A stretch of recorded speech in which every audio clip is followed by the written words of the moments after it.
Hi everyone, Michelle from Country Morning Creations. I'm just doing a little quick tutorial on a cover. I am making my February journal, and I thought I would stop and do a tutorial on how I'm making this journal. So it's kind of inspired by a Nick the Booksmith course I took several years ago, and I highly recommend it. This was the Ledger and Ladies Journal class. But this is going to be very different from how she taught it. I'm doing a cover simply on cardstock. She teaches you how to do it on hardboard and how to shape it and do everything. So this is just a quick, short, single signature, not even a hard cover thing. So they're not even, they'll look similar, but other than that, there's really nothing that's quite the same. So what you're going to need, I have a piece of cardstock here that was originally 8.5 by 11. I have now cut it down to 8.5 by 9, and that's going to be our base. Then I have two pieces of a decorative paper that are 4 1/4 or 10.8 centimeters, and then 8.5 or 21 centimeters long. Now, of course, if you're using A4 paper, you need to completely redo all of your numbers. So I have that. Then I have my signature put together. For this signature, I have used 8 pieces of coffee dyed paper. I have the link below for how I do my coffee dyed paper, and I use 28-pound hammer mill. And then I have about 3 different kinds of other papers in here. Oops, let me make sure that one's facing the right direction before I go much further. So that is going to be our signature, and I will show you how I do my 5-hole pamphlet stitch. I also have Distress ink. So in her tutorial, her class, she uses paint, but I don't have time to let paint dry. So I'm using the Distress Ink Archival ink in the Ground Espresso. That's a Tim Holtz color. And then I also have a label here that I will be using. And I also have the 2 brads. And I will also show you how I'm going to make the label for this as well. So to get started, what we need to do is, actually I need to score this piece down the middle first before we get much further. So I'm just going to grab my scoreboard, and as you see, this is 9 inches here, so half of that would be 4.5. I'm going to simply score that at the 4.5 mark. Then for scoring, a lot of people want to fold things this way. The correct way to do it, and this really does help prevent some of the crackling and tearing that you can see sometimes. That's how we do that. Now, I'm going to also crease it. Go over that one last time. What we're going to do next is we're going to keep working on this piece. I have a We Are Memory Keepers punch. I'm using the 3/8 inch corner rounder. Find one that works best for you. This was just the one that I seemed to like. So we're going to round all of our corners on this first. Oop, that did not go in well. Let's see if I can get that to work a little better. Okay, well, oh, I don't think this is all the way open. Let's try that one more time. There we go. Now it looks right. Now I've got it rounding. Good grief. So now we're going to simply round all 4 corners. And then we're also I'm going to kind of do that a little bit more. There we go. And then we're going to do also the corners of 2 corners of each of these. So you can see that these 2 pieces go like this together. So this will be on one side. So we want to do the corners of those two sides. And then we also want to do, we're going to flip this over and do these two corners. And I will show you how this is going to look here in a second, because I want to lay this out just a little bit to make sure that things actually are going to work. So laying this back out,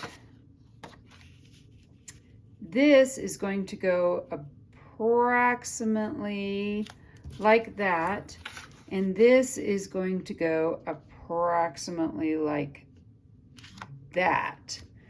Now, you may be asking, why didn't I just keep both of these pieces as holes? And the answer to that is, what I've found is that if this gets covered with more cardboard, it doesn't line up right, and it will not fold properly, it won't stay together properly, and then it becomes a mess. For this part, what we're going to do next is I'm going to simply ink around the edges using my little spongy applicator and this bit. Again, you can use anything you want. You can even use shoe polish if you would like. And I'm just going to ink, and I want to ink well into this, not just along just the edges like this. We want to get all the way in because it needs to be covered about 1/4 of an inch all the way in. So what you're going to see then is that when we lay this down, this is now distressed and it's inked up. So I'm going to go ahead and finish inking this.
All right, so I have inked this all the way around, and the reason I did not ink in the middle here is because I'm actually going to use some ribbon to cover up the spine once we've sewn the signature in. So at this point, I'm going to double check that this is where I want it to be, and I've covered pretty well. I've covered those areas that I needed to. I am going to grab my I got to show you this. I got this from Charming Planner on her Etsy shop, and it's supposed to just be a pokey tool, but I found that it works really well in my bottle of Fabri-Tac. I want to use Fabri-Tac for this because, again, it's paper on paper. I don't like to use things like Mod Podge for something like this because it tends to wrinkle everything. Plus, you have to wait a considerable time to let it dry. And as I said before, I seriously don't have time for that. So I'm going to go ahead and glue both of these pieces down at this point.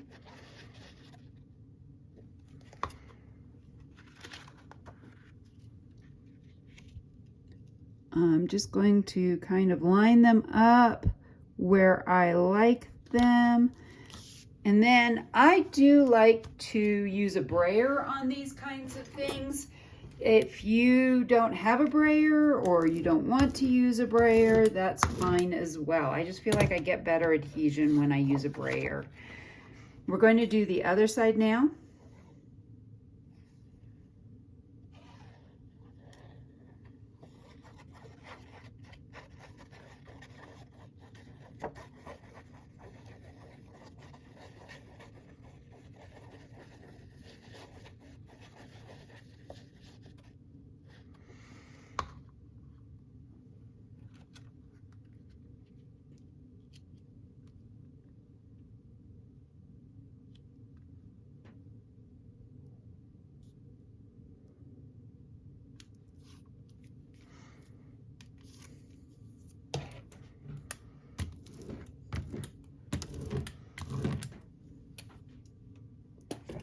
So at this point, we have the cover started. I will come back and add the label to the front when at the end. Right now, the next thing I want to do is I'm going to go ahead and sew my signatures into this using a 5-hole pamphlet stitch. The first thing I like to do when I'm doing any kind of any work with multiple pieces of paper is I do like to grab a couple of paper clips. I have this big box full of stuff that I use for my,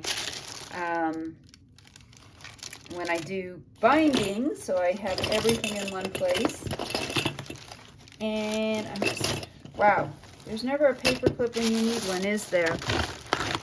Here we go. All right. So I paper clip them together. Now, one of the things that I've done is because I want to get all the edges even with each other, as you can see, they start to stick out the closer you get to the middle. I've actually cut these down to, I think about 9.5 inches wide instead of 9 because I needed to have some room to leave an edge. And I suppose you could have just left all these pages long, but if you didn't, that's okay, like I didn't. I'm going to just grab, I like using a binding cradle, and this is one that I made. You'll find the tutorial down in the description box for how I made this. This is actually using like insulation foam. One of my kids had it left over, so I just grabbed it and made something with that. Now, for a 5-hole pamphlet stitch, if you are only doing a single signature, you do not need a guide. If you are doing multiple signatures and you're sewing them into a bigger spine, then yes, please use a guide. You'll never get everything to line up perfectly with everything else. So I just poke one there. I poke one a little bit closer to the end, and then I am, unlike a lot of people, most people would put their last hole smack between these two. I like to put it a little bit higher and so that they're not quite even, and that's just a personal thing. However, I just realized I forgot to put this with my journal cover, so I'm going to have to repoke my holes. Let's get this journal cover. Now, the reason this is going to work is because my journal cover and my signature papers are all the same height. They're not the same width, but they are all the same height. So I'm just going to put this back on here. Don't do it the way I did it. Do as I say, right, moms? All right, so let's try this again. I'm going to just punch through these holes that I've already made and get my cover done. All right, now I have holes going all the way through everything. And that's the other reason why I don't have this covering that end, that's the spine part, because that becomes a challenge to use. Now I am using, this is I think it's crochet thread. It is actually left over from my grandmother, so this is really old vintage stuff. She used this to make tablecloths and runners and things. I'm going to measure this out 1, 2, and about a little over a half. You can go 3 full if you really, really want. I just don't want to leave that much there. And for this one, because I am going to put fabric over the back of it, I am going to go ahead and start it from the back instead of doing it from the front. All right, I already lost my string. There it is. And I don't know if any of you have done this kind of work or have done embroidery, but this is kind of my little trick that I learned back when I was doing embroidering. When you've got all that embroidery floss to work with, and embroidery floss would work really well for this too. You fold it over, you hold it really tight, pull it through, then you can work your needle onto it, and then you just pull it through like that. So another cool tip, if you're interested in those kinds of tips, a 5-hole pamphlet stitch is it's similar to the 3-hole pamphlet stitch, but it's just got some extra. So for example, with a regular 3-hole pamphlet stitch, you would only go up to here and come all the way back down. What we're going to do is come up to here, and then we are going to go back up through this top hole. And I don't think I quite have my papers lined up right, so they're not wanting to cooperate. There we go. Came up through this hole, then we're going to go back through this second hole, and then all the way down to this second hole as well. Out through the top hole, or we're going to go back in through the top hole. Whoops.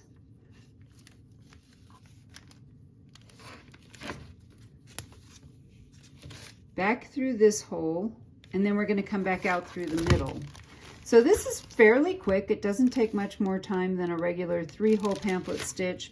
What I really like, and again, make sure you've got your threads on either side. What I really like though is that this seems to secure papers much better. Now, I do want to make sure that I pull all of this tightly, because you can see this is very loose. And so I'm going to pull this a little bit tighter so that that's tight. Now, let's grab which one? This one. There we go. Now they're tight. And the other way you can do this to test it is hold on tight to that, and you can test it by kind of plucking the string to see if it's tight enough. I find that if I get it too tight though, the whole thing tends to warp. Now, this is where kind of my Boy Scout training comes in. I've worked with Boy Scouts for years and years and years. Now it's Scouts BSA. So a lot of people do a granny knot, which can come undone. This is what's called a friendship knot or a square knot. So I did right over left. Now I'm going to take that same string, which is now in my left hand, go over the right one and pull it back. That is a knot that should not come undone. And I always do just one more for good measure so that it doesn't all pull out. And then at this point, we can do one of two things. I think what I'm going to do is go ahead and even up these edges, and we're going to do the fabric towards the end when we finish the outer cover. I'm grabbing a metal ruler that we're going to use as a guide, and then I also have an X-Acto knife, or whatever you call these things. I call them X-Acto knives because that's what they were called when I was growing up. And we're going to simply make sure we line up right along that edge, and we're going to start cutting straight down the edges of all those pieces of paper, so they'll all be even. The other reason I like this straight edge ruler is because it actually has cork on the back of it so that it doesn't slide around once you set it. And we're just going to keep cutting through these till we've cut through the entire stack. We're getting there.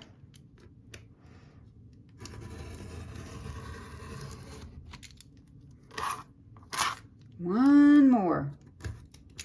Maybe two more passes. Let's see. Oops, I'm not staying close to the edge.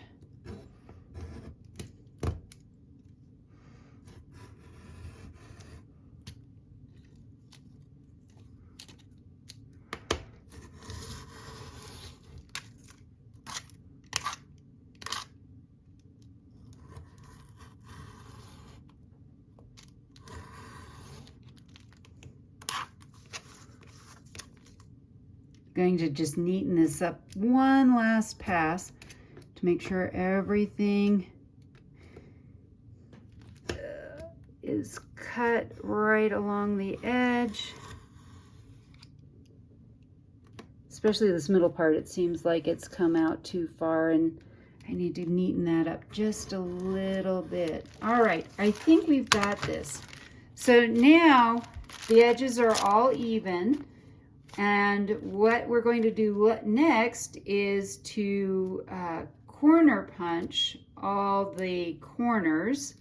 So I'm going to go ahead and take a minute and corner punch all these corners using the exact same corner punch that I used before, this one.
So at this point, now all our corners are rounded and it's beginning to look a little bit more like a ledger. It's going to be kind of a ledger cover. For this next part, I am going to measure out a piece of fabric. This is kind of a silk, and you can see it's a little bit see-through.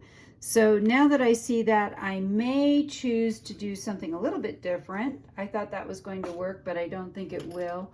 I may simply take some sari silk and run that down the middle of the spine. And then it doesn't have to be quite perfect, but that's a little bit darker so that things aren't going to show through as much. You know what I think I'm going to do instead? Maybe I'll just we'll just do this and let it show through and not worry about it. All right, so I need to measure that and cut it. Grabbing my sewing scissors. And this should be 8.5 inches. I'm not trying to have this wrap over the edge. And if you want, you can actually back it to there so that it only covers your paper that you have on the inside. Get rid of all this paper over here. So, okay, so let me do this real quick. I'm going to grab my ruler. I know, I could use this. Why? I don't know. I'm not going to. And I am going to neaten this end real quick as well. There we go. And then I am just going to measure this out with my ruler. Actually, I'm going to make it a little bit longer because I think what I want to do is I will give it one final trim when I'm done. And then I don't have to worry about it. All right. Stuff everywhere.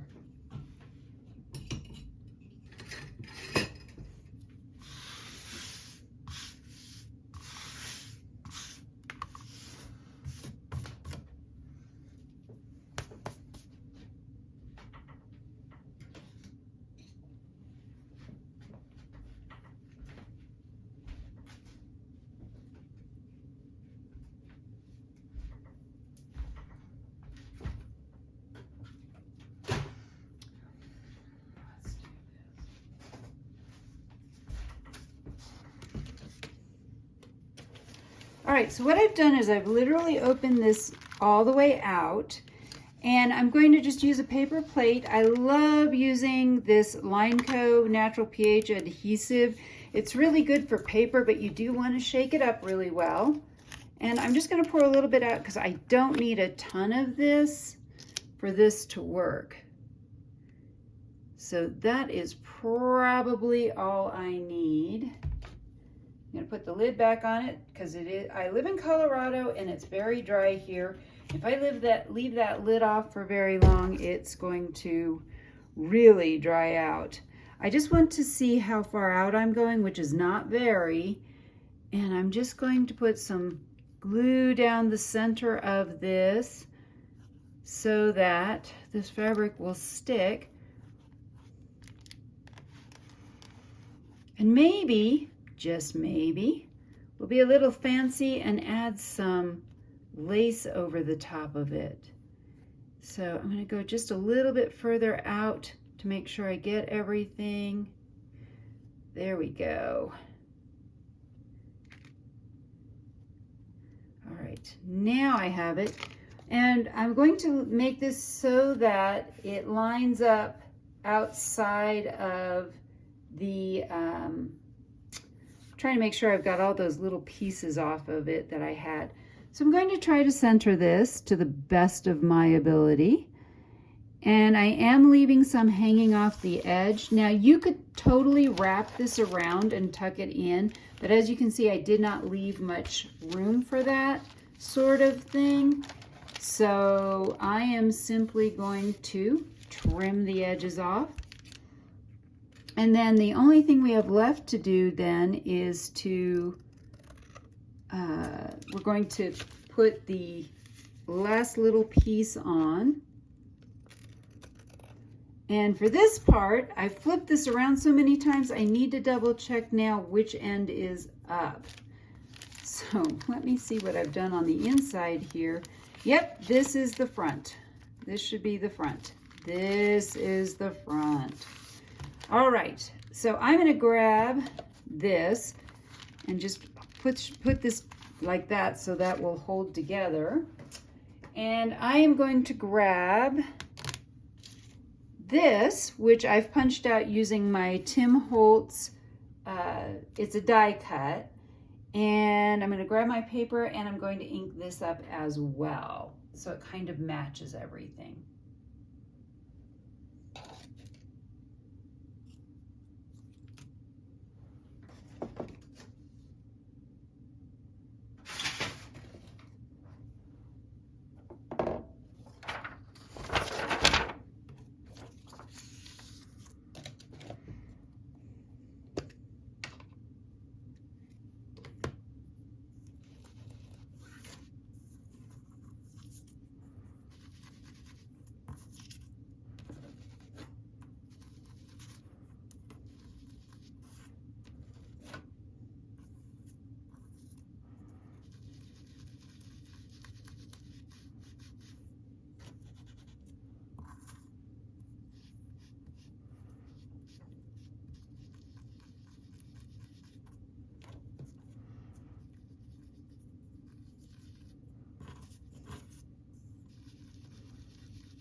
So now that I have that inked up, the next thing I'm going to do is grab some coffee dyed paper.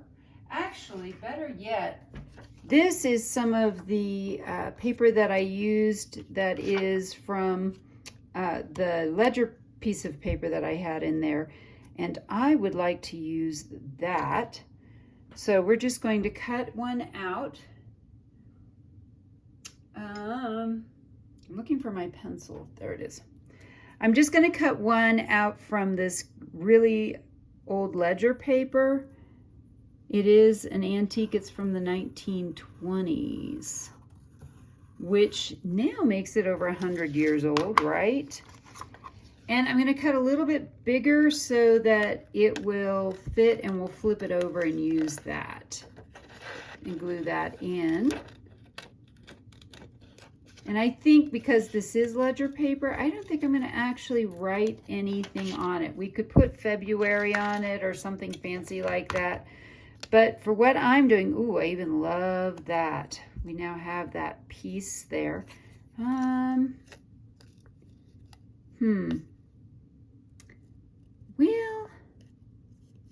I don't think I like that purple there. So I didn't think about what was on the back side. Maybe, let's see what we've got. Supplies. Is there something on here?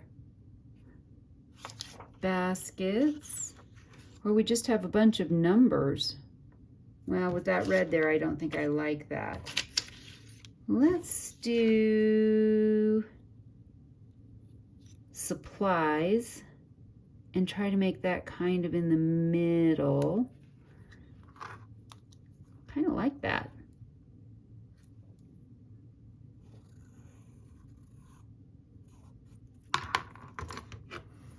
We'll use that instead.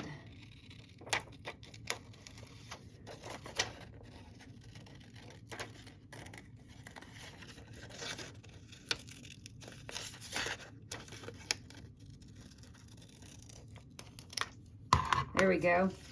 So I'm just going to put a little bit of glue around the outside edge so that it will stick, but we don't want to come inside of that edge because then it will, the glue will ooch out like that. So I'm going to just wipe that back a little bit. I'm really just trying to get it right on the edge like that. And I can tell that I have way too much, so I'm going to grab a paper towel and wipe to the outside edge with that paper towel. And I think I'm not going to worry about if the glue totally shows through. But I do want the glue to stick where I put it. So Ugh, glue everywhere. I'm going to put this down and try to line up all of that. And let's see if we can get that to line up like that. All right, it's a little bit crooked. I'm going to try to straighten this out before this totally sticks. And this needs to come this way. That's one of the things I do like about Fabri-Tac is it gives you a little bit of time to really get things where you want them before it dries. Now, next, we're going to put these through. I don't want to punch holes through and have these sticking out on the other side. So instead, we're going to simply glue the whole thing down at once. And then it'll look like we've actually put it on there through the, you know, we're holding it on, but we're just gluing it on. And we're just gonna fake it. Oops, dropped it. Let's try that one more time. I'm gonna put this one in. I think I've got too much glue on my fingers.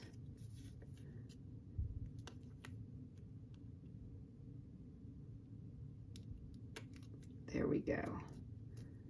And then we want these to run up and down so that they don't show either.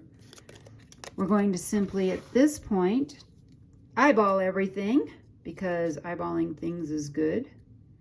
Get a little bit of glue on that, a little bit of glue at that end, and some glue in the middle around the ends. I think we're good.